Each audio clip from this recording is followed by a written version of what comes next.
কোথায় এনে কোথায় এভাবে আছে না আবার এখান থেকে সব বসে পড়ে গাড়ি আছে ক্যামেরায় পড়ে যাবে জায়গা হয় বসে ক্যামেরা খালি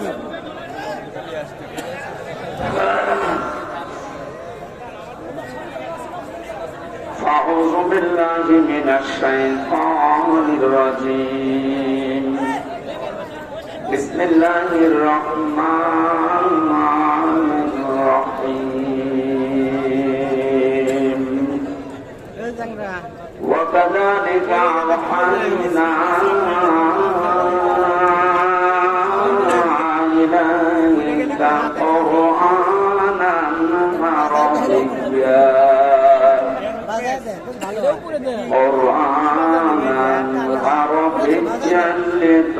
আরে কোনে বাধা দেবে এখানে ক্যামেরা আছে ক্যামেরা আছে কোনে বাধা দেবে টান লাগলে ক্যামেরা পড়ে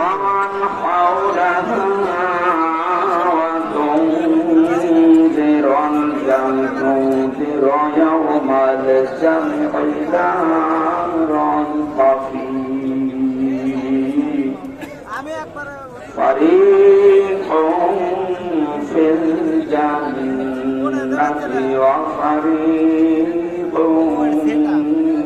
في السعير صدقت يا ربنا اللهم صل على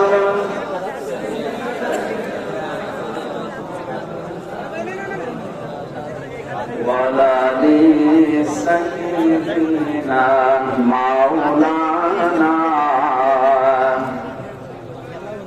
আলহামদুলিল্লাহ সিরাজগঞ্জ জেলার সলঙ্গা থানার অন্তর্গত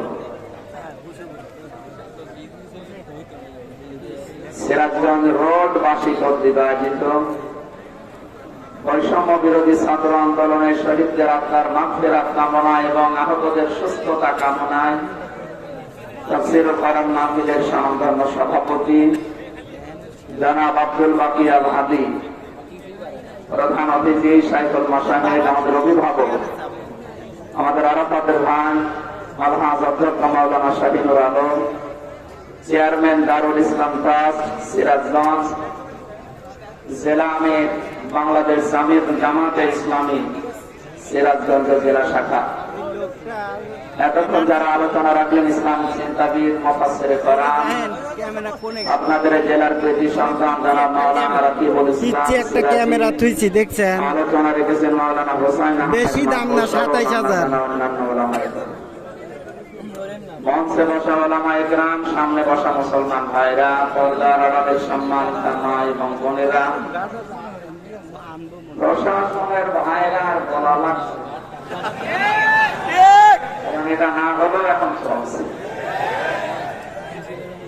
5 তারিখের এই পর থেকে আজকের 1 তারিখ পর্যন্ত প্রায় 26-27 দিন হয়ে গেল। এই 26 দিনে যতগুলো অনুষ্ঠান করেছি একটাতেও কোনো পাহারাদার হিসাবে প্রশাসনের কাউকে লাগে না, অথচ কোন জায়গায় বিশৃঙ্খলা হয়েছে আমি শুনি। মানে এর আগে এই যে 14 জায়গায় পারমিশনের নামে যে বিরক্ত করা হতো আমাদের, এটা একটা ষড়যন্ত্র। কোরআনে কারীম যেন মানুষ শুনতে না পারে, এর কাছে আসতে না পারে, তার একটা দুর্বিসন্ধি চলছিল। ওইভাবে যদি বারবার বিরক্ত করা হয়, মানুষ আস্তে আস্তে কোরআনের পথ থেকে সরে যাবে। কে বদলে দিয়েছিল? উনি যে বলছিলেন আমার কুষ্টিয়ার একজন, এই লোকটা। এই 15 বছর বহু বদলে দিয়েছে, তার ভেতরে এই লোকটা একজন। আল্লাহ ধরা শক্ত ধরা ধরেছে ওইরকম। সুতরাং প্রশাসনের ভাইরা যারা এসেছেন আজকে, সবাইকে নিয়ে আল্লাহর দরবারে শুকরিয়া জানাচ্ছি, আমাদেরকে কোরআন শোনার জন্য একটা শান্ত পরিবেশ তৈরি করে দিলেন। যদিও এখন শান্ত থাকার কথা না, কারণ এখন বৃষ্টি কাটার সময়, কখন বৃষ্টি নেমে পড়ে বলা যায়। আল্লাহ আমাদের কিছু সময় যেহেতু এই পরিবেশ পেরিয়ে দিয়েছেন, বলেন আলহামদুলিল্লাহ। আরো গুরুত্বপূর্ণ কথা আছে, আমার চাইতেও যদি গুরুত্বপূর্ণ কথা থাকে কোরআনের উপরে, তাহলে 30 সেকেন্ড সময় দিলাম, একটু বলেন দেখি। আছে? এরপরে যদি কথা বলেন আপনারা এই জায়গায় ফিরে যান। অবশ্যই ইনশাআল্লাহ। কোন জেলায় আসলাম? ঠিক আছে, আপনি একটু সতর্ক থাকবেন। এটা ইবাদত চলছে, এখানে বহু গুরুত্বপূর্ণ মানুষ আছে, তারা যে সময়টা এখানে দিচ্ছে এই সময়টা বাইরে দিলে দুনিয়ার কিছু সম্পদ তাদের উপায় হতো। কথা বলে না? এই যে ডাক্তার যারা বসে আছে বিভিন্ন, এই ডাক্তার গুলো যদি এখন অপারেশন করতো, ব্যবসায়িক কাজ যারা করে মোবাইলের মাধ্যমে, কম্পিউটারের মাধ্যমে, এরা যদি বাড়ি বসে বসে এখন সময়টা কাজে লাগাতো, বহু টাকা পয়সা উপায় করতে পারত। এসেছে এই কারণে, কারণ এটা এখন সাধারণ অনুষ্ঠান না, এটা একটা ইবাদত। এটা কি চলছে বলেন তো? নিজের কর্মজীবন সব বাদ দিয়ে যদি নামাজ ইবাদত মনে করে আপনি যেতে পারেন 15 মিনিটের জন্য, এখানে 1 ঘন্টার সময় দিচ্ছে, এইটাও নামাজের মতো ইবাদত। আফদালুল ইবাদাতি তিলাওয়াতুল কোরআন। নবীজি জানিয়েছেন যত নফল ইবাদত আছে, সবচেয়ে উত্তম নফল ইবাদত আল্লাহর কাছে কোরআনের আলোচনা। বিশ্ব নবী মসজিদের নববীতে প্রবেশ করলেন, একবার দেখলেন কিছু মানুষ বাম দিকে তাকিয়ে দেখলেন কিছু মানুষ আল্লাহর কোরআনে কারিম নিয়ে আলোচনা করছে। বললেন দুই দলই ভালো কাজে আছে, তবে সবচেয়ে উত্তম কাজে আছে তারা যারা কোরআন নিয়ে ব্যস্ত আছে। আমার আল্লাহ আমাকে এই মুহূর্তে নির্দেশ দিয়েছে যে কোরআনে কারিম নিয়ে যারা আলোচনা করছে আমি যেন শ্রোতা হয়ে ওই ময়দানে বসে পড়ি। সিরাজগঞ্জবাসী মুসলমান হিসাবে অবশ্যই উপলব্ধি করতে পারছেন যে অনুষ্ঠানের দাম এখন কত। নবীজি যদি এখন জীবিত থাকলে আর সিরাজগঞ্জের এই গঞ্জাত্তর দিয়ে যদি হেঁটে যেতে, বিশ্ব নবী নিজে কোরআনের সম্মানে এই ময়দানে এসে শ্রোতা হয়ে বসে পড়তেন। এরকম একটা জায়গায় আপনি বসে আছেন, মনে করবেন এই জায়গায় নবী বসতে। জীবনের সর্বোচ্চ খুশি এখন আমরা, এই জন্য বলছি আলহামদুলিল্লাহ। বৈষম্য বিরোধী ছাত্র আন্দোলনের শহীদ, প্রথম শব্দটা লিখেছেন আপনারা, শহীদদের আত্মার মাগফিরাত কামনা। এই যে শব্দটা অনেক দামি শব্দ। শহীদ যাকে তাকে বলা যায় না। আমি ব্রাহ্মণবাড়িয়া থেকে আসার সময় দেখি রাস্তার পাশে কবরে ব্যানার টাঙানো আছে, শহীদ ধীরেন্দ্রনাথ দত্ত। আমার সামনে সত্য কথা বলছে, এই নাম শুনে বোঝা যাচ্ছে যে সাদা টাকা ভাগাভাগি করতে কথা বলে না কেন? আমরা শহীদ আরো কিছু মানুষের নামের আগে পরে দেখতে পাই, আল্লামা শহীদ দেলাওয়ার হোসাইন সাইদি রহমতুল্লাহ আলাইহি। এটা শহীদ না? উনি সারা জীবন এই কামনা করতেন, আল্লাহুম্মা ইন্নী আসআলুকা শাহাদাতান ফি সাবিলিক। হে আল্লাহ, তুমি আমাকে যদি মরণ দাও, তোমার কাছে আমি চাই তুমি আমাকে শাহাদাতের মরণ দাও। জেলখানার ভেতরে উনি কিন্তু ভেতর দিকে মরে যেতে পারতেন, তারপরও শাহাদাত পেতেন। কিন্তু এমন জায়গায় আল্লাহ নিয়ে তাকে জালেমদের হাতে মৃত্যু দিয়েছে, কেউ যেন দুনিয়ায় সন্দেহ করতে না পারে যে উনি এমনি মারা গেছে। উনি যে শহীদ এটা এখন বাস্তব প্রমাণিত। এর কয়েকটা প্রমাণের ভেতরে 1 নম্বরে উনি হাসপাতালে ঢোকার আগে যে হাসিটা দিয়েছিল, এটা কোন রোগী মানুষের হাসি না, তাকে রোগী বানিয়ে মেরে ফেলা হবে এই কারণে ওখানে নিয়ে গেছে। সুতরাং শহীদ এই ব্যাপারে কথা বলতে হলে খুব হিসাব নিকাশ করে বলবেন। কোরআনে কারিমে আল্লাহ জানিয়েছেন, মুখ দিয়ে যেহেতু মানুষ কথা বলে এজন্য মুখের উপরে নোটিশ দিয়েছেন, এই মুখ দিয়ে কথা বলবি না। ওয়ালা তাকুলু লিমান ইউকতালু ফি সাবিলিল্লাহি আমওয়াত বাল আহইয়াউ ওয়ালাকিন লা তাশউরুন। সূরা বাকারার 154 নম্বর আয়াতে আছে, তাফসীরে ফি জিলালিল কোরআনের ব্যাখ্যা আছে, আমি শুধু সামারাইজ করে একটু অল্প বলছি। আল্লাহ পাক বলেন মুখ দিয়ে কথা কখনো বলবি না, শুধু একজন দুইজন না, তা বলু বহু বছর কেউ এ কথা জীবনেও বলবি না যে যারা শহীদ হয়েছে, যারা মারা গেছে। যদিও কয়েকদিন আগে কয়েকটা ভিডিও দেখছিলাম, আহলে হাদিস, আহলে কোরআন বিভিন্ন নাম নিয়ে তারা এ কথা বলতে চাচ্ছিল বা বলিয়েছিল যে শহীদ আবু সাইদ নিজে বুক পেতে আত্মহত্যা করেছে, শহীদ হয়নি।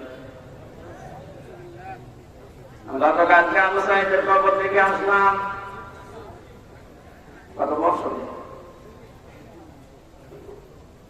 সিরাজগঞ্জবাসী, শুধু আপনাদেরকে না রেকর্ড হচ্ছে, এটা তামাম দুনিয়ার মানুষকে বলছি, শহীদদের ব্যাপারে কথা বলতে বলে হিসাব করে বলবেন, কারণ আল্লাহ নিজে এটা মুখের উপরে নোটিশ জারি করে দিয়েছেন, কথা বলা যাবে না।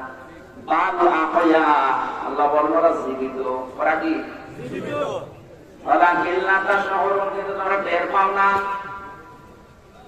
শহীদ আবু সাইদের এই আত্মদান, জীবন দানের মাধ্যমে যত মানুষ উদ্বুদ্ধ হয়েছে, যার কারণে আজ এখানে বসে আমরা কথা বলতে পারছি। আপনি কি মনে করেন ময়দানটা এত সহজ না? আজকে এই অনুষ্ঠানের জন্য কারো পারমিশন লাগে না, অথচ 5 তারিখের আগে অনুষ্ঠান করতে 14 জায়গায় বলা লাগতো। যাদের সাথে ঘৃণায় কথা বলা যায় না, মানুষ মনে করা যায় না, এই মানুষের কাছেও বলা লাগতো ভাই একটু লিখে দেন। কথা বলে না কেন?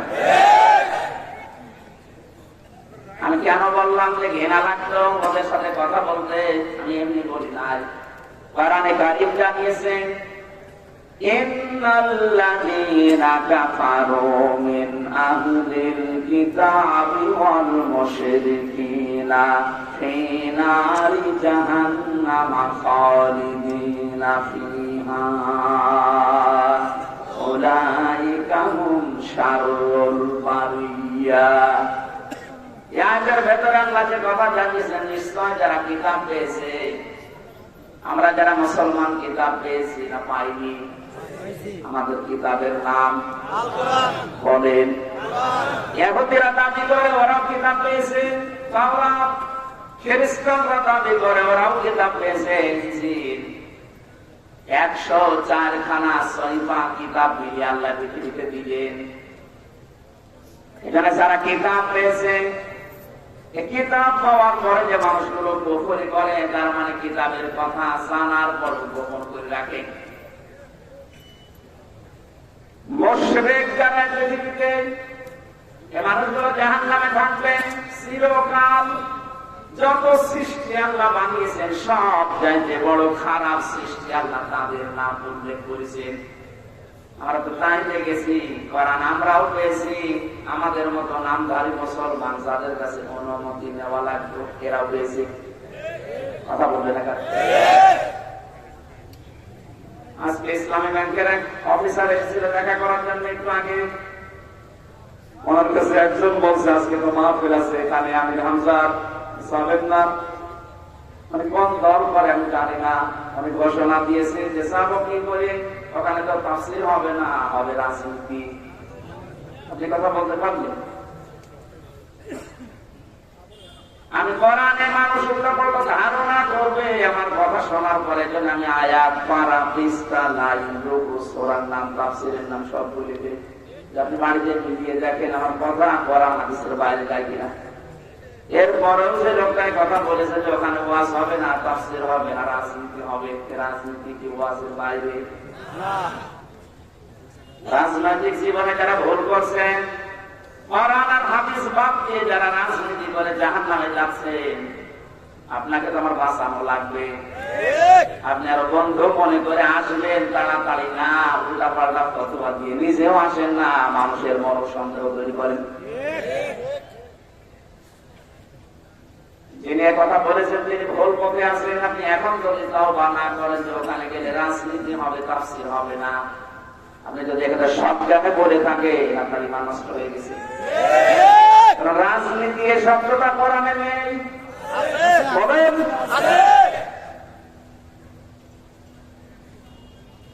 শুধু তাসবিহ আদায় করার জন্য, শুধুমাত্র নামাজ পড়ার জন্য, জিকির করার জন্য যদি আল্লাহ আমাদেরকে বানাতেন, আর পুরা কোরআন শরীফে প্রায় 9 জায়গায় কথাটা আছে, সাব্বাহা লিল্লাহি মা ফিস সামাওয়াতি ওয়া মা ফিল আরদ। আসমান আর জমিনে যা আছে সব সৃষ্টিগুলো আমি আল্লাহর তাসবিহ আদায় করছে। মানুষকে সৃষ্টি করার পরে তারাও তাসবিহ আদায় করছে, কথা আল্লাহ কোরআনে দেয়নি। মানুষকে আল্লাহ কেন দিয়েছেন এই পৃথিবীতে?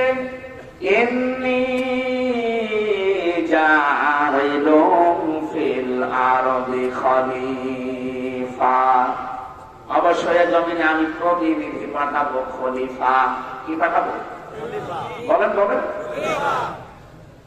কেন সৃষ্টি জগতের নাম বললেন? যে জমিন আসমানে যা আছে সবাই আল্লাহ তাসবিহ পড়ছে, আর মানুষ বানানোর আগেই তিনি বললেন আমি জমিনে পাঠিয়েছি খলিফা। এই আয়াত দুইটা সামনে রাখলে বোঝা যায় মানুষকে জিকির করার জন্য, তাসবিহ পড়ার জন্য আল্লাহ বানায়নি, আল্লাহ বানিয়েছে প্রতিনিধি হিসাবে। আপনি প্রতিনিধি হিসাবে যদি এসে থাকেন, আপনার যদি ওই যোগ্যতা না থাকে, তাহলে প্রতিনিধি আপনাকে অবশ্যই নির্বাচিত করা লাগবে। কথা বলে না কেন? এটা প্রতিনিধি নির্বাচিত করা লাগে। আল্লাহ যেটা করে দেখিয়েছেন, এদিকে দেখেন, এই নির্বাচিত, নির্বাচন, এই শব্দগুলো কোরআনে কারীম থেকে নেওয়া। আল্লাহ পাক বলেন, হুয়া জিতাবাকুম ওয়া মা জাআলা আলাইকুম ফিদ-দীনি মিন হারাজ। তিনি আল্লাহ, তিনি তোমাদেরকে নির্বাচিত করেছেন। কি করেছেন? নির্বাচিত। নির্বাচিত কখন করা হয়? যখন নির্বাচন হয়। 15 বছর তো নির্বাচনই হয়নি, যে নির্বাচিত কিভাবে হলো? তার মানে যারা ছিল সব অনির্বাচিত। নির্বাচিত যেন করা যায়, সেই জন্যই তো ফেজ লাগবে। সমান সমান ফেজ না হলে আপনি নির্বাচিত করবেন কি করে? আমিরে জামাত ডাক্তার শফিকুর রহমান এইটাই তো জানাতে চাচ্ছে জাতির কাছে, যারা দায়িত্বে আছে তাদের একটু সময় দেন, তারা এই ফেজটা তৈরি করে দিক। এটা ছিল না বলে তো আপনি আন্দাজে অনির্বাচিত, নির্বাচিত বলে আপনি ঘোষণা দিতেন। ফেজ যদি তৈরি না হয়, আপনি তো আবার ওইভাবে দিনের ভোট রাতে করে বলবেন আমিও নির্বাচিত। 4-5 দিন আগে এদেরকে একটা ষড়যন্ত্র চলছিল। নির্বাহী আদেশের মাধ্যমে আইন মন্ত্রণালয় থেকে যারা দায়িত্বে আছে, বিনা ভোটে, বিনা নির্বাচনে 900 ভোটে যে মানুষগুলো আন্দাজে নির্বাচিত হয়েছি বলে ঘোষণা দিয়েছিল, একবারে উপজেলা চেয়ারম্যান শপথ দিয়ে দিয়েছে। ওই মানুষগুলো শুরু করেছিল, না আমরা তো নির্বাচিত, কিসের কাছে তুমি ফের তৈরি করেছিলে। আমার তো মনে হয় এদেরকে যারা সাহায্য সহযোগিতা করেছে এই ভোটে দাঁড়ানোর মাধ্যমে নাম দিয়ে, এরা অপরাধী, কারণ এরা নির্বাচিত করতে চায়নি। এখানে দলমতে অদলও আছে, সব দিকে আছে। জাতীয় পার্টির নাম ধরে বলছি, এদের শাস্তি আরো বেশি হওয়া দরকার। কেউ রাজি হয় না, তুমি আগে আগে চলে গেলে মানে। আল্লাহ বলছেন হুয়া জিতাবাকুম, তিনি নির্বাচিত করেন। নির্বাচন না হলে নির্বাচিত করবে কি করে? আর নির্বাচিত করার জন্য আল্লাহ প্রতিনিধিদের মাধ্যমে এটা তৈরি করেছে। আমরা এখন নির্বাচিত করব কাদের, সেই কথা আল্লাহ কোরআনে দিয়েছেন।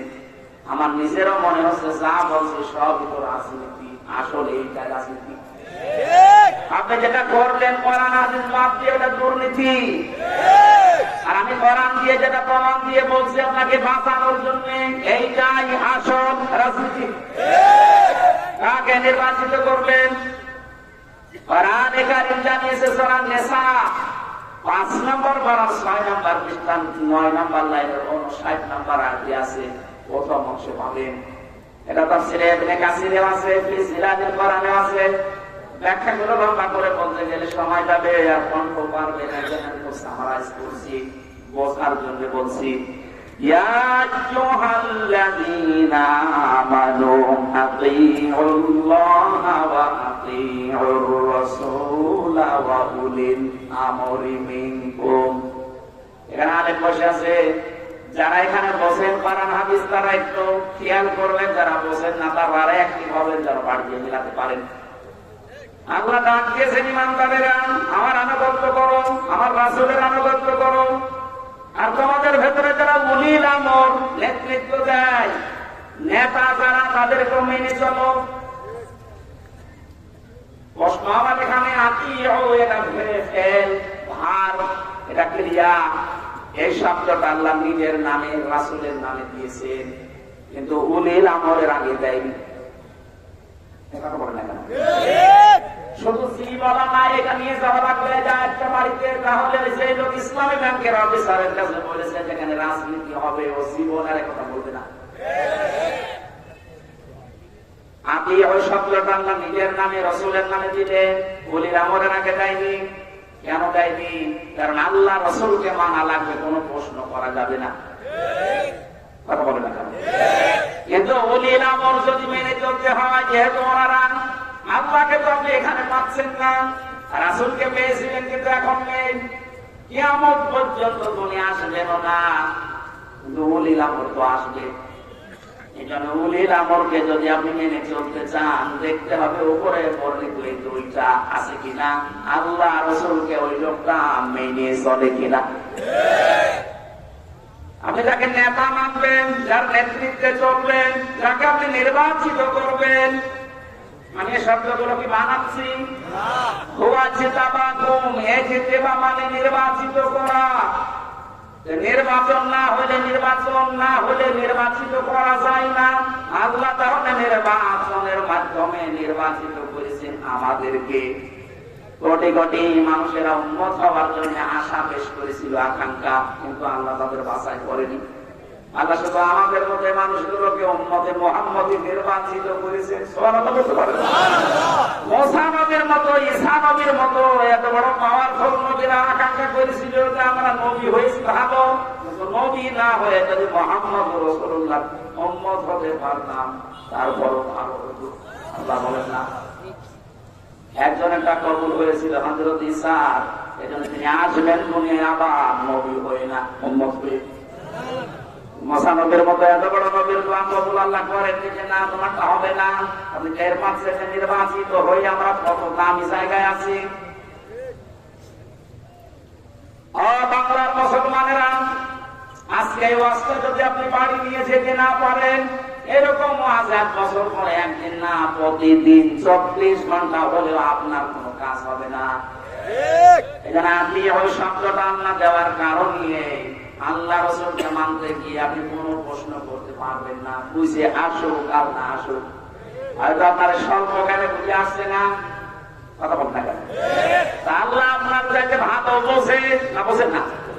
কিন্তু ওলির আমর যারা, এদেরকে মানতে হলে মাসুকি অবশ্যই দেখা লাগবে লোকটা আল্লাহ রাসূলকে মেনে চলে কিনা। যদি মেনে চলে তাকে মানা ফরজ, যদি মেনে না চলে তাকে মানা হারাম। হযরত সাদ ইবনে আব্দুল্লাহ ইবনে সাদ রাদিয়াল্লাহু তাআলা আনহু বিবাহ করার পরে খরমা বিক্রি করলেন, মিষ্টি বা খরমা খেজুর। মোনাজাত কমপ্লিট হয়ে গেছে, বিয়ে শেষ, বাসর ঘরে যাবেন। হঠাৎ করে এক কাছে চিঠি নিয়ে এসেছে, ডাক দিয়ে বলে, আব্দুল্লাহ খলিফাতুল মুসলিমিন হযরত ওমর চিঠিটা পাঠিয়েছে। মানে চিঠি করলেন, ওখানে লেখা দেখলেন, ও আব্দুল্লাহ, যেখানে থাকো আমি রাষ্ট্রের দায়িত্বে আছি। ওমর, আমি তোমার উলিল আমর বলছি, আমি তোমার উলিল আমর বলছি। যেখানে থাকো চিঠি পাওয়ার পরে সঙ্গে সঙ্গে দেখা করো, তোমার জিহাদের ময়দানে পাঠাবো। মানে মুরব্বীদেরকে জিজ্ঞাসা করলেন, মুরব্বীরা বলে হ্যাঁ আপনি চান তো বাসরটা শেষ করেন।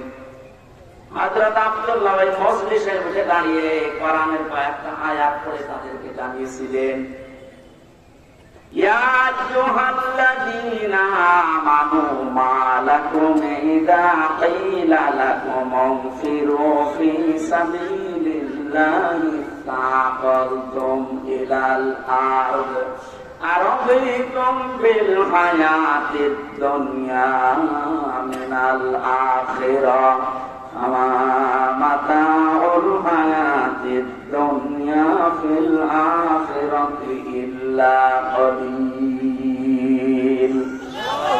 সূরা তাওবার ভেতরে আছে, আমি শব্দটা বোঝানোর জন্য আয়াতটা পড়লাম, খুব ভালো করে মিলান।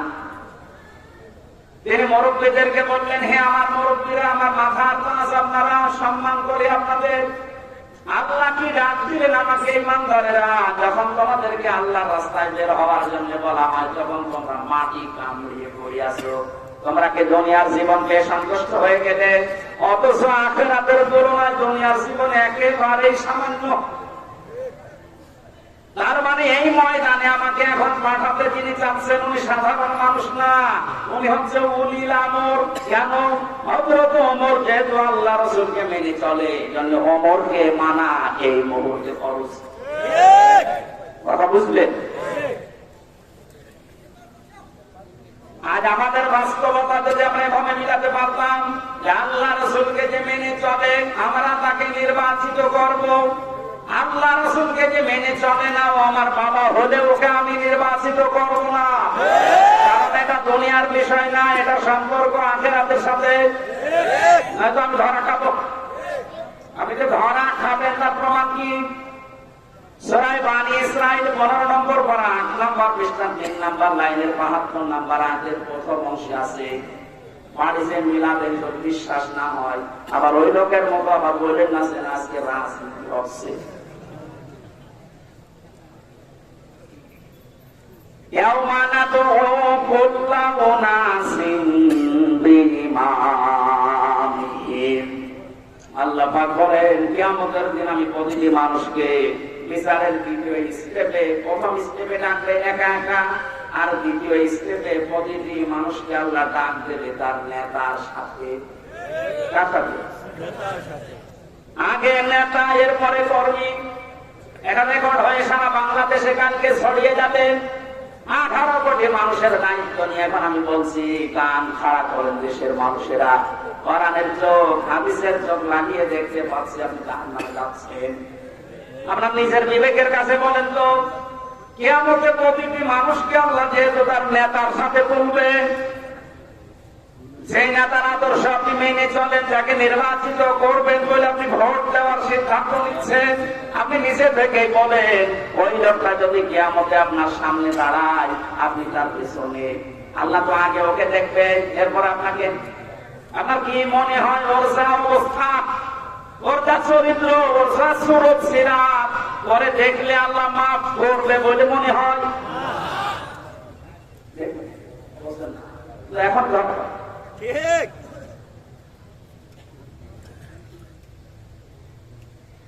আপনি নিজে এখনই বললেন যে আমি যার পেছনে আছি, অন্তত যাকে নির্বাচিত করতে চাই বলে সিদ্ধান্ত নিচ্ছি, ভোট দেবো বলে আমি মনে মনে করছি, এই লোকটার সাথে কিয়ামতে আল্লাহ ডাকলে আমার মাফ করবে না। নিজে বলল, তাহলে ও ধরা খেয়েছে। এরা বললো হাত করে তো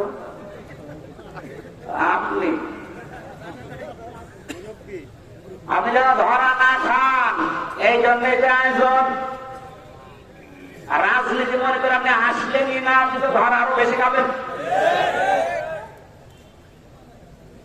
বাদলকে যদি বলা হয় নৌকা নাড়াবি না, ও বলে আমার মনে ছিল না। আরে ভাই, আমি তো আজকে কবরের ওয়াজ করব বলে এসেছিলাম, আপনি কি মনে করেছিলেন? মনে যখন করে দিয়েছেন, আপনাকেও বাঁচাতে হবে, আমারও বাঁচতে হবে।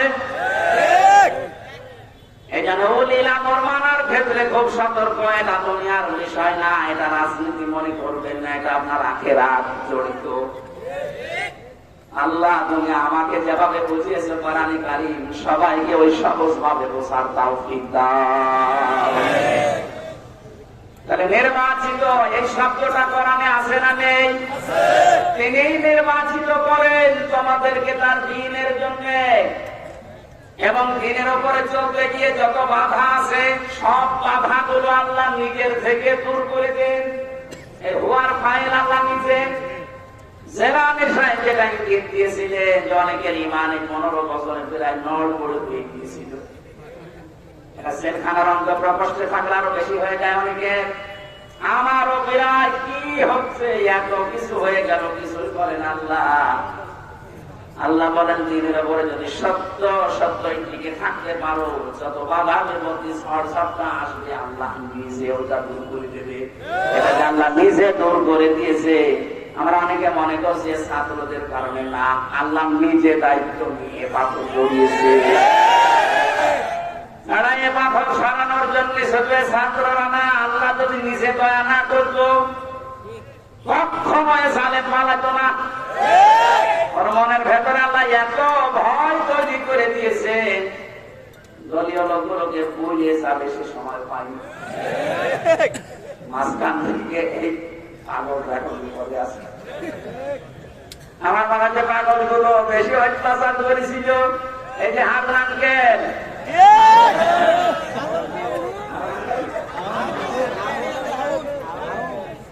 ওনার নাম এত সারা পৃথিবীতে জানে 3 ইঞ্চি। এই নাম দিয়েছে মহিলারাও 3 ইঞ্চির খবর নেই। এই লোক সেও বলে 3 ইঞ্চি তারা বলছে।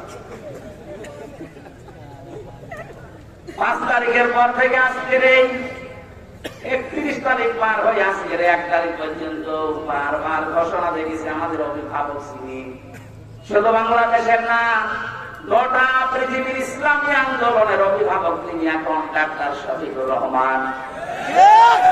দূর থেকে উল্টা পাল্টা ধারণা করতে পারে যে কি এমন জেনারেল শিক্ষিত একটা ডাক্তার। আরে ভাই, তার ক্লাস জানেন, তার কাকড়া জানেন, তার এবাদতের খবর জানেন। আমি ছিলাম তার সাথে 4টা দিন। আমার তো মাঝে মাঝে মনে হয় পৃথিবীতে কেউ যদি চিন্তা বলি দেখতে চায়, ওই আস্তালায় গাছতলায় বসতলায় যারা বসে আছে বটতলায়, ওরা আল্লাহর ওলি নাম আল্লাহর ওলি দেখতে চাই যে আপনি লোকটার দিকে তাকিয়ে থাকবেন।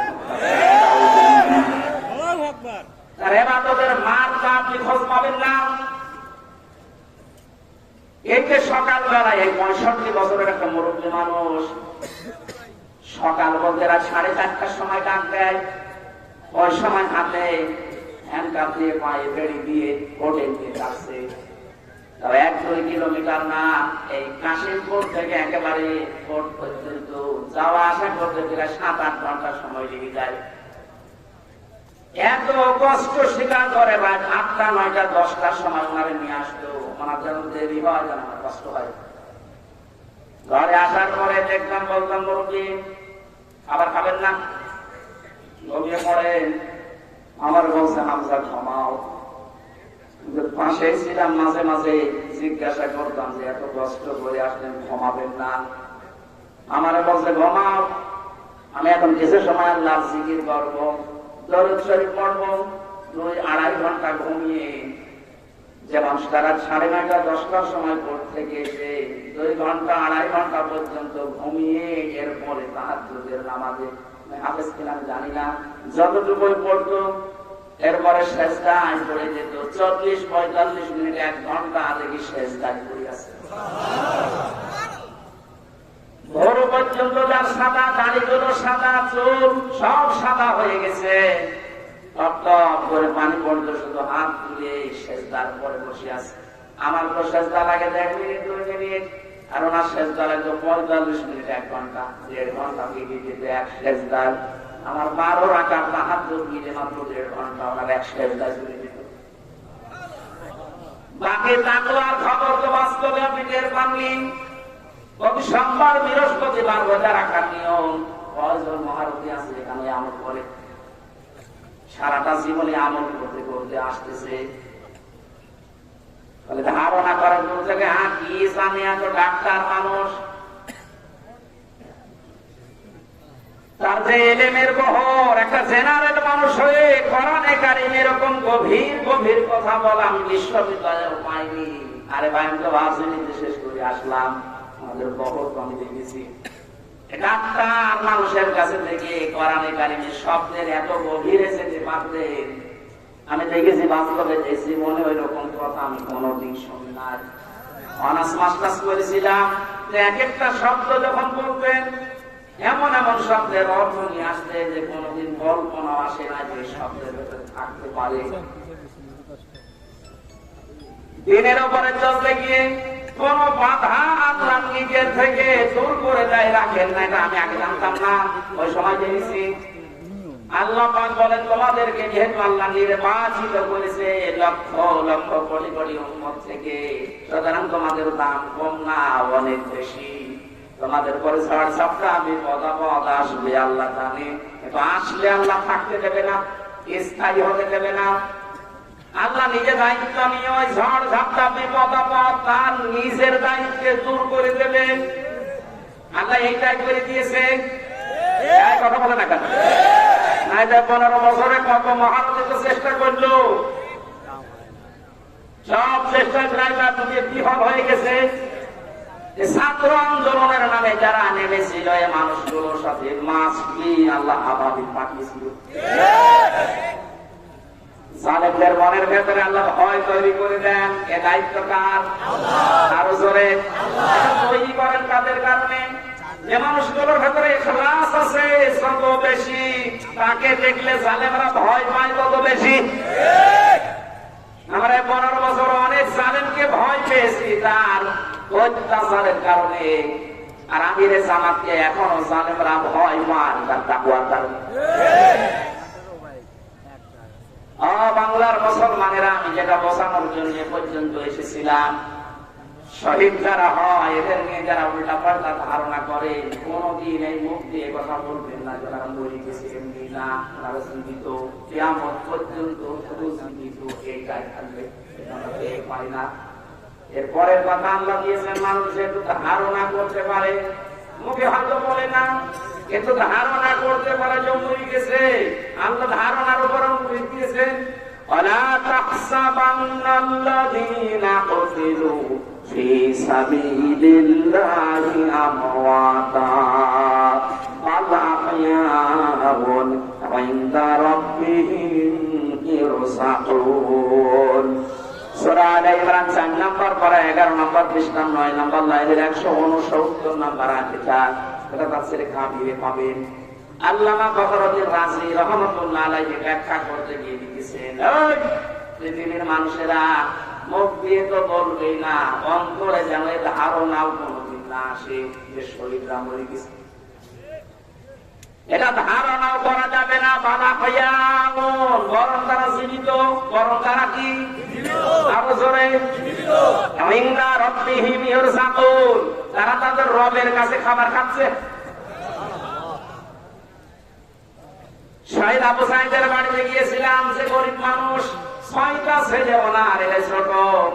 ওনার বাবা মারে বলছিল যে অবস্থায় ওদের বাড়ি ঘর দেখলাম, আমার মনে হয় 3 বেলা পেট করে খাবার খাওয়ার মতো পরিবার না। আল্লাহ তার জীবনটা এত বেশি পছন্দ করেছিলেন, সাধারণ ভাবে মরণ দেয়নি। এত সাহস তার বুকের ভেতরে দিয়েছিলেন, জালেমদের সামনে জীবনটা দিয়ে শাহাদত বরণ করে কিয়ামত পর্যন্ত জান্নাতি খাবার খাবে। কোন সন্দেহ নেই যে কিয়ামত পর্যন্ত আমরা খাওয়াবে। কারণ যেহেতু মরে না, জীবিত থাকে, আর জীবিত থাকলে খাওয়া লাগে, খাওয়া লাগে না? আর খেলে রক্ত গোস্ত তৈরি হয়, খাবার খেলে মানুষের রক্ত গোস্ত তৈরি হয়। ওই দিন আমার মা দিন রাতের বেলা গিয়েছিলাম ওখানে, রাত 9:30টার পরে অনুষ্ঠান ছিল আমার গাইবান্ধার গোবিন্দগঞ্জে। ওখানে এসে উঠলাম, জেলা আমির সাহেব এসে আমার বলছে, আমির হামজা 1 মাস আগে এখানে সাপলির নামে একামতে দিনের একজন ওকে মেরে ফেলা হয়েছিল। 1 মাস পরে ওর কবর পড়ে, কবর ভেঙে গেছে বৃষ্টিতে। দেখলাম ওর কবরের ভেতর থেকে তাজা রক্ত পাওয়া যাচ্ছে। আল্লাহর কসম করে বলছি, কোরআনের আয়াত আমি 100% বিশ্বাস করি, শাহাদাত বরণ করলে সত্যি এরা কিন্তু মরে না, এরা জীবিত। আর জেগে থাকলে যেহেতু খাওয়া লাগে, আর খেলে মানুষের রক্ত বস্তু চর্বি চামড়া তৈরি হয়। 1 মাস পরে এখানে কবর ভেঙে যাওয়ার পরে দেখা যাচ্ছে ওর রক্ত, টাটকা রক্ত।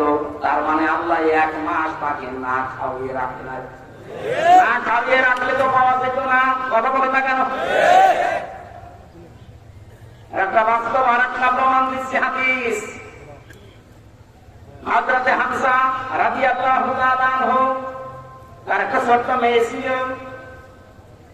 সে শহীদ হওয়ার পরে নবীজির কাছে এসে বলেছিল, ভাই আমার বাবা যে শহীদ হয়েছে, আপনার মুখে আমি শুনেছি কোরআনে আছে যে শহীদরা মরে না, জীবিত, ওরা নাকি জান্নাতে ঘুরে বেড়ায়। আমার বাবা যে শহীদ হয়েছে জীবিত, আমি তা দেখতে চাই। নবীজি বললেন, বোন আমার কি করে দেখাবো এখানে তোমাকে? হঠাৎ করে ছোট মেয়েটা আকাশের দিকে তাকিয়ে বলছে, আব্বু আমি এখানে। নবীজি বলছেন, বোন কাকে ডাক দাও?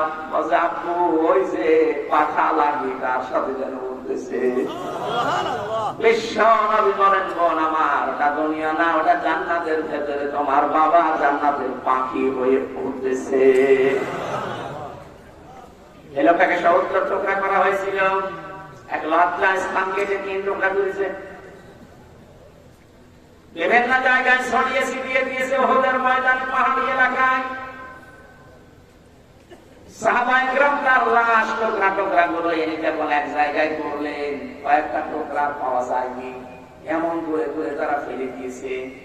নবীজি নিজের চাদরটা দিয়ে হযরতে হামজাকে ঢেকে দিলেন। মাথা থেকে হাড় পর্যন্ত লেগেছিল হাদিস, এটা পার বেরিয়ে থাকে, ঢাকা যায় না। আল্লাহর নবী মুহাম্মদ রাসূলুল্লাহ নিজে সাহাবীদেরকে দিয়ে পাহাড়ি এলাকার লতা পাতা দিয়ে তার পাটা ঢেকে দিলেন, কবরে রাখলেন। যেহেতু জানাজ তার জন্য কাফন দাফনের জন্য ধোয়ানোর কোন লাশ ধোয়ানোর সিস্টেম নেই, শহীদরা মরে গেলে ধোয়ানো লাগে না, যেভাবে ইন্তেকাল করবে, শাহাদাত বরণ করবো, ওইভাবে কবর দেওয়া লাগবে। কিয়ামতের দিন উনি ওইভাবে আল্লাহর সামনে উঠে দাঁড়াবে। আপনি যদি দেখলেন আবু সাঈদ কিয়ামতে যখন উঠবে, 4টা গুলি লেগেছে যেখানে যেখানে, ওইটা নিয়ে দাঁড়াবে ঠিক ওইভাবে। আল্লাহ জিজ্ঞাসা করবে, আবু সাঈদ তোমার শরীরে এতগুলো গুলি, রক্তের দাগ কেন? বলবে, আমি জালেমদেরকে হটানোর জন্য, মানুষের অধিকার প্রতিষ্ঠার জন্য চেষ্টা চালিয়েছিলাম। শেষ পর্যন্ত জালেমরা আমার বুকে, আমার পেটে, আমার মুখের উপরে গুলি লাগিয়েছে। যে সমস্ত জায়গায় গুলি লেগেছে, ওই জায়গাগুলো একেবারে জিন্দা নিয়ে তোমার সামনে আমি হাজির হয়ে গেছি। হযরতে হামজাকে আল্লাহর নবী কবরে রাখলেন।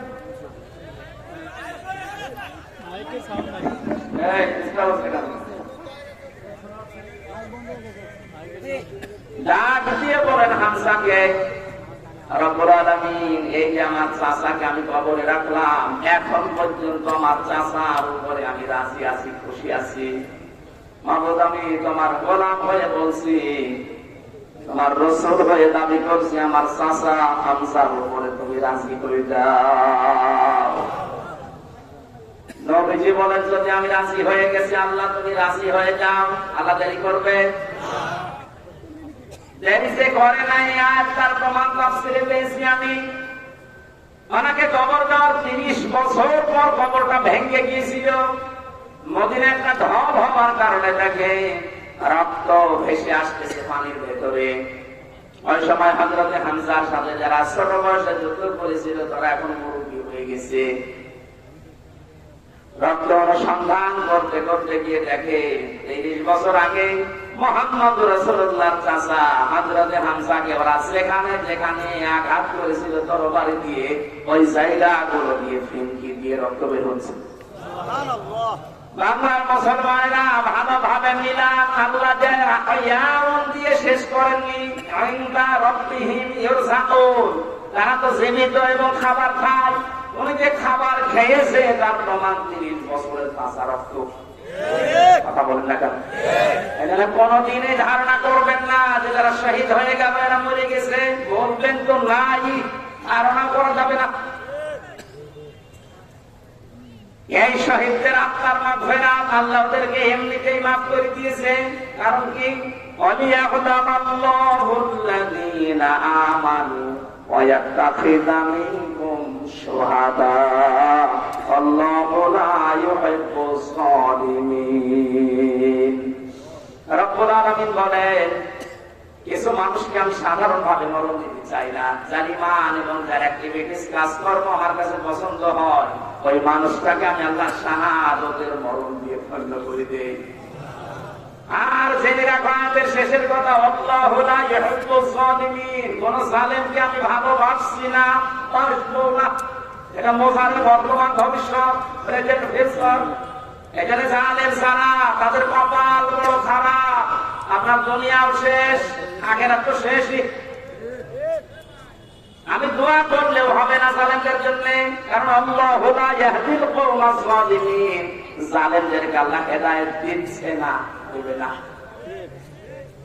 আমরা আর চাই করে যেন জালেম হয়ে না যায়।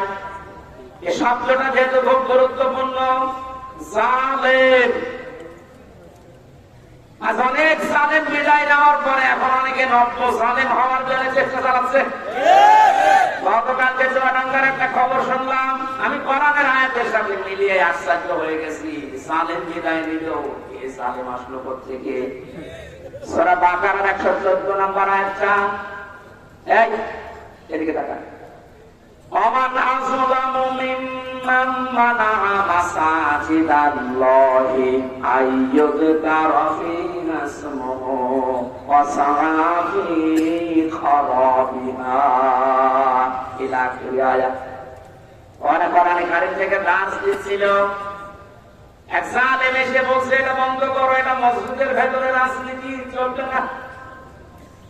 আমি মিলিয়ে দেখলাম কোরআনে কারীমের আয়াত আল্লাহ ওর নাম দিয়েই নাযিল করেছে। ওমান আযলাম, আল্লাহ বলেন বড় জালেম দেখতে চাও?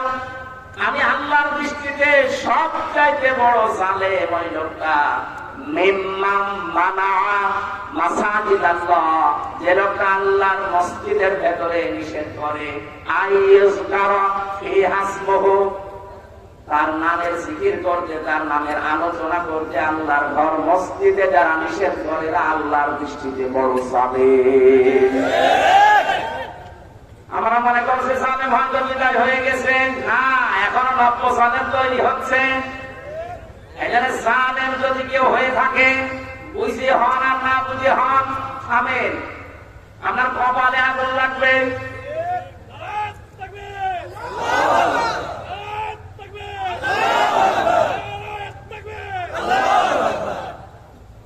এটা সূরা শুআরার ভেতরে আছে, শেষ নাম্বার আয়াত।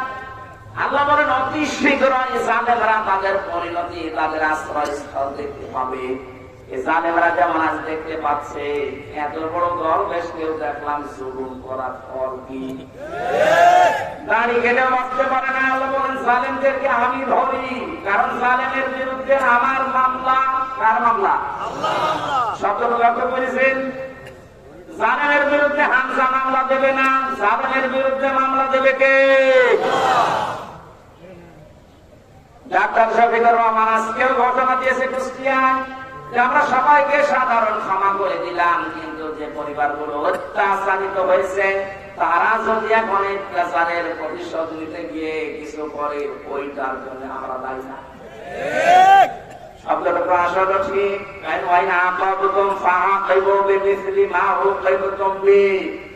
আল্লাহ বলেন যতটুকু অত্যাচারিত হয় প্রতিশোধ অতটুকু নিতে পারবা। আমার তো যতটুকু মনে হচ্ছে এতটুকু নিলেও জালেমরা দুনিয়ায় টিকে থাকতে পারবে না। আপনাকে ব্যারিস্টার আরমানের মতো 8 বছর যদি মাটির নিচে ওই কবরের ভেতরে রাখা যায়, আপনি যত বড় জালেম হন এমনি মরে যাবেন।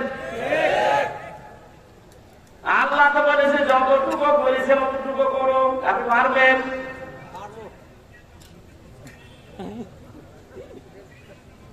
আমার উপরও যতটুকু অত্যাচার হয়েছিল, আমি চাই যাদের দ্বারা হয়েছে, যে মানুষগুলো ইঙ্গিত হয়েছে, আমি ওই মানুষগুলোকে অতটুকু না করে ছাড় দেবো না।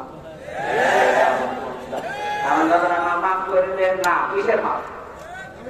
কোন মাফ নেই আপনার, কারণ আমার ছোট মেয়েটা আমার এখনো পর্যন্ত চিনি না। দোষ করে যদি আপনি শাস্তি দিতেন আমি মেনে নিতাম, কিচ্ছু জানি না আপনি কেন আমার জীবনে এই কাজ দিলেন। যেভাবে রেখেছিলেন আমাকে আর মাওলানা মামুনুল হককে, কোন আলেমকে এত কষ্ট আমার বাংলাদেশে আমি আর শুনি নাই। আপনি আমার মতো একটা ছোট মানুষকে 24 ঘন্টা তালাবদ্ধ রেখে মনে হচ্ছে আমি ফাঁসির কন্টেন্ট ছেলে আছি, কত বড় অপরাধী। অথচ যে মামলাও দিয়েছিলেন, শাস্তি দিলেও 3 মাসের বেশি আপনি রাখতে পারেন না। এটা মূল্য মামলা। জালেমদেরকে মাফ করে দেওয়া মানে মজলুমের উপরে অবিচার করা। কথা বলছে না? সারা বাংলাদেশের 18 কোটি মানুষকে যদি আইনা ঘরের সাথে যারা জড়িত ছিল, সে যেই বয়সই হোক, যারা জড়িত এর সাথে এদেশের 18 কোটি মানুষ যদি মাফ করে দেয়, ব্যারিস্টার আরমানের মাফ করবে না। আপনার জায়গায় থাকলে আপনারও মনে হতো না আমি মাফ করবো না। আমি যদি প্রথমে বলে দিতেন যে তোমরা মেরে ফেলেছি, মেয়েটা অনেক জায়গায় বিয়ে করতে পারতো। এমন অবস্থায় রাখলেন তার বউটা বিয়েও করতে পারে না 1 বছর। যুবতী মেয়ে এ বলতে জীবন্ত যখন কঠিন বিষয় আপনি টের পাচ্ছেন না, তাই এটা ঠিক রাখা কত কঠিন বিষয় উনি পার করেছেন। আপনি বলছেন মাফ করে দিন, মাফ করে দিন। মানে আপনার মেয়ে যদি হয়তো, এ কথা তো দুনিয়ার বিষয় না। জালেম যারা জুলুম করছে না, যেমন রক্ত জুলুম করার জন্য যারা প্রস্তুতি নিচ্ছেন, আপনি কিন্তু নিজের কপালে আগুন লাগাচ্ছেন। আল্লাহর ঘরের ভেতরে যদি আল্লাহর নাম, আল্লাহর কোরআনের কথা কেউ বলতে নিষেধ করে, এটা দুনিয়ায় সবচেয়ে বড় জালেম।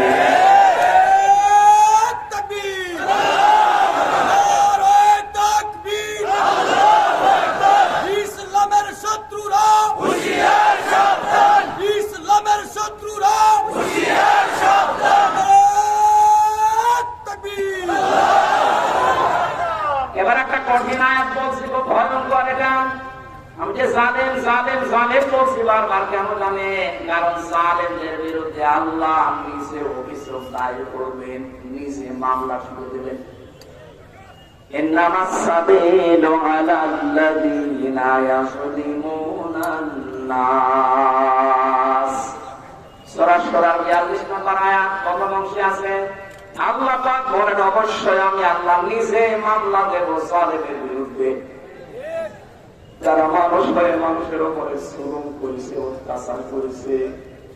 যারা বাংলার জালেমেরা আপনার দুনিয়ার জীবন শেষ, আর আখিরাত তো আপনি আল্লাহর মামলার আসামি।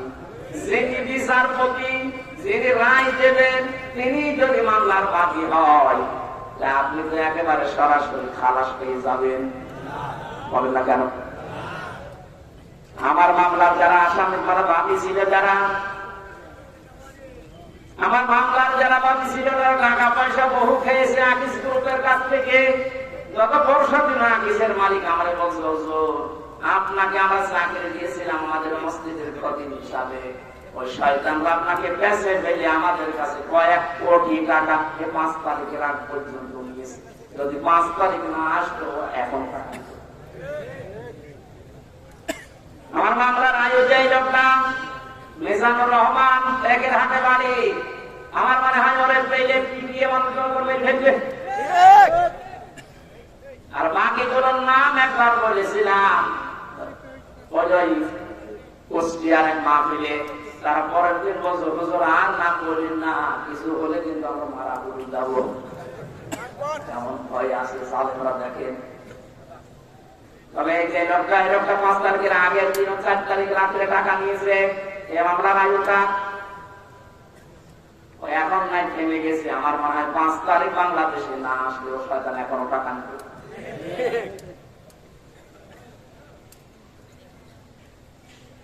আপনারা তো আল্লাহর মামলার আসামি। আমার মামলা গত বৃহস্পতিবারে সব ভেসমিস হয়ে গেছে, ঠিক খারিজ করে দিয়েছে। বিচারপতি দেখে বলছে এটা মামলা হইলো, অথচ ওই বিচারপতি 5 তারিখের আগে বলতো এটা কিছু করা যাবে না। 5 তারিখের পরে এখন এই বৃহস্পতিবারে ও নিজে দেখে বলছে কি বিচার করবো, কোনো মাল নেই। মানে নিজে পড়ে পড়ে দেখছে, বলছে কোনো মাল ম্যাটারেস নেই, কি দেখে বিচার করবো? যা সব বাদ, আমাদের সবাইকে খালাস দিয়ে দিয়েছে। এই যে খালাসি যখন দিয়ে দেবেন, 3 বছর আপনি বিনা কারণে জেল খাটালেন, কোন কারণে? খালাস দেওয়া মানে কি? কোনো অপরাধ নেই, কোনো দোষ আমরা পাইনি। খালাস দেওয়া মানে তাহলে দোষ তো আমার নেই, আপনি নিজেই প্রমাণ করে দিলেন। বিনা কারণে 3টা বছর নষ্ট করলেন। গতকালকে একজন মুসলমান হয়েছে পরশুদিন। আমার মনে হয় 3টা বছরে যদি আমি বাইরে থাকতাম, এই 20 সালের আগ পর্যন্ত 53 জন মানুষ মুসলমান হয়েছিল কোরআন শোনার পর। বের হয়ে একজন হয়ে গেল। 3 বছর থাকলে আমার মনে হয় এখনো পর্যন্ত 50 জনের উপরে মানুষকে আমি জান্নাতে দিতে পারতাম। আপনি সুযোগ থেকে বঞ্চিত করে দিলেন। এখানে জালেম যারা যারা হামজার মামলার আসামি না, হামজার মামলার আসামি তো হবেনি, কিয়ামতে আমি না পাবো, আল্লাহ জান্নাত দিতে পারবে না। আর সব চাইতে বড় দুঃখ আপনার জন্য, আপনি আল্লাহর মামলার আসামি। আল্লাহ আমাদের হেফাজত করুন জালেম হওয়া থেকে, বলেন আমিন। আমির জামাত শুধু একবার একটু ইঙ্গিত দিয়েছে, এক জালিমের হাত থেকে মুক্তি পেয়েছি, আর কোন জালিম যেন আমাদের মাথার উপরে বসতে না পারে। আর অনেকের এখন দেখছি চুলকানি আরম্ভ হয়েছে। কোন কারণে আপনার চুলকানি আসবে? আপনি কি জানেন? তার মানে আপনি নিজের থেকে মনে মনে ভাবছেন যে আমি এগুলো করছি, সামনেও করবো। আপনিও জানেন ঠাকুর ঘরে কে রে? অনেকে আপনার নাম বলে বলেছে, বলেন কোন কারণে নিজের দিকে টেনে নিন?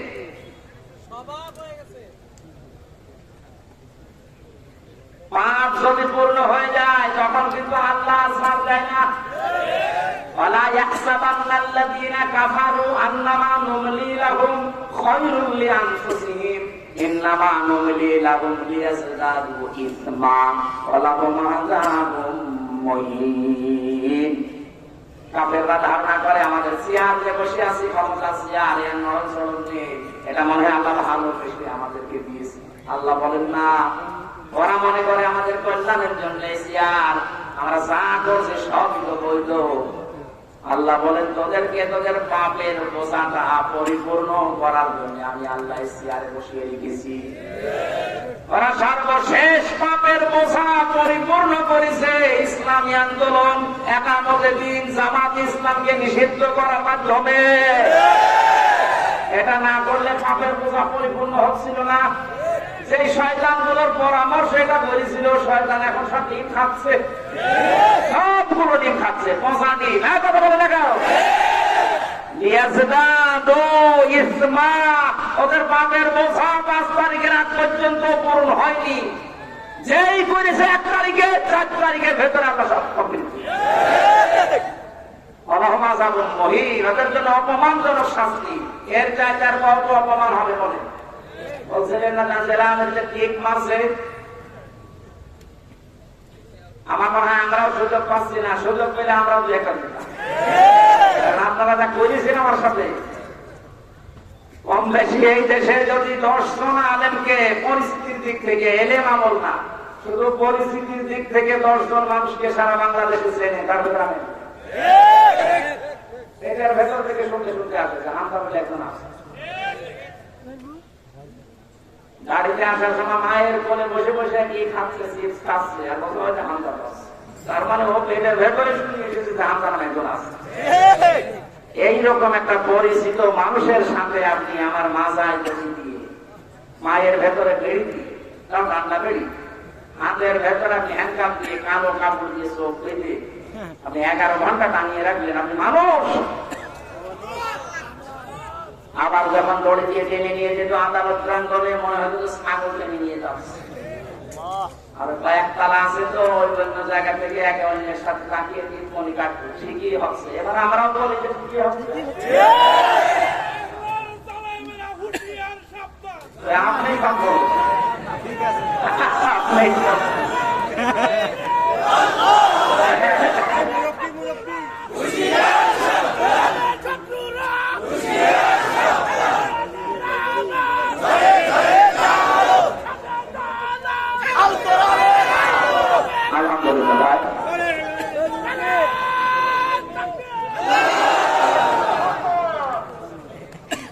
আমাদের মরণে আমাদের মাথার পাশের কথা মতো আপনাদেরকে আমরা মাফ করে দিলাম, কিন্তু আপনারা যা করেছেন কোরআন হাদিস পড়ে যা বলছি, আল্লাহ আপনাদের মাফ করবে না, আল্লাহ নিজে আপনাদের বিরুদ্ধে মামলা দেবে।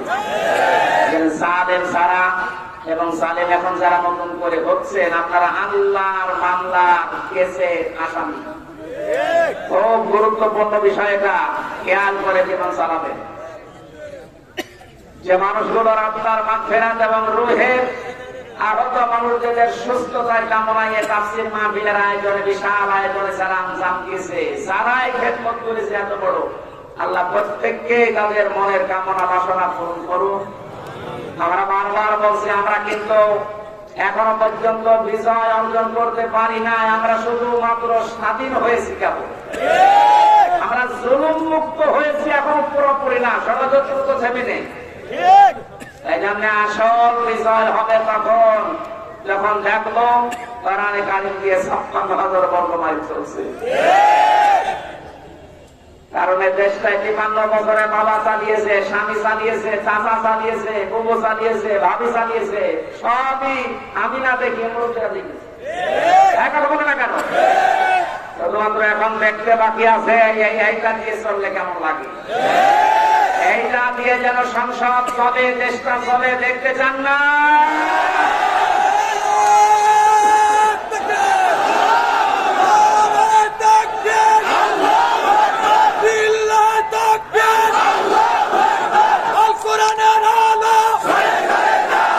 সংসদে